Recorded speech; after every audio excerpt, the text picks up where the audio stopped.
and it is not right.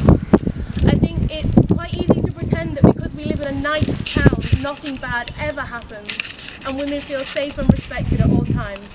But all you have to do is ask one of the women in this crowd and you will realise that this is not the case. Yesterday, Jess Dukes and I conducted an anonymous survey of the women in our sixth form, and we found that 100% of the women surrounding you have experienced sexual harassment. That is every single one.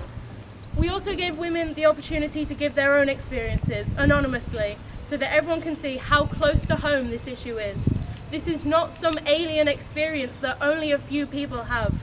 It is all of us. This was a troubling read, and I wish I could read you every single response, but we've only got 15 minutes and it would take me hours. This has happened to the women you know, whether you are aware of it or not. I'm going to read you out a few now. Everyone is given permission for these to be read out. So, the comments some boys make in class make me feel like less of a person. There are multiple small acts which are committed to create a sense of powerlessness within our gender.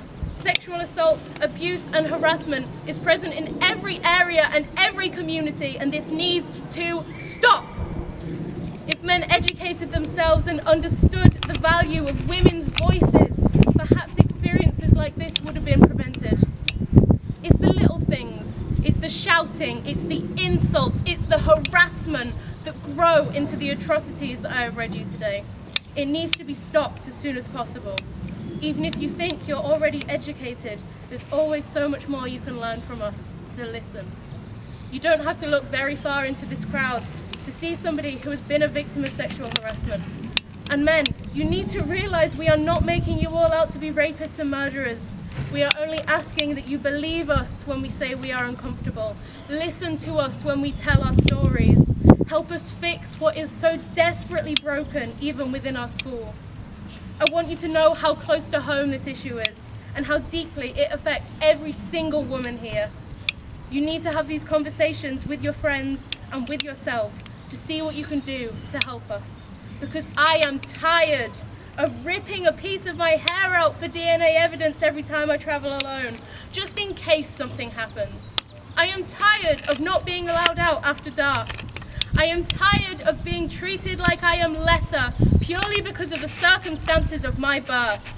Simply, I am tired of having to fight this fight, because we cannot fix the problem when we are not the cause. Please listen to me and listen to all of the stories you just heard from people standing right next to you. This is on you now. Change your behaviour if you realise it is wrong. Call your friends out on their mistakes. But most of all, listen to us, and that's all I ask.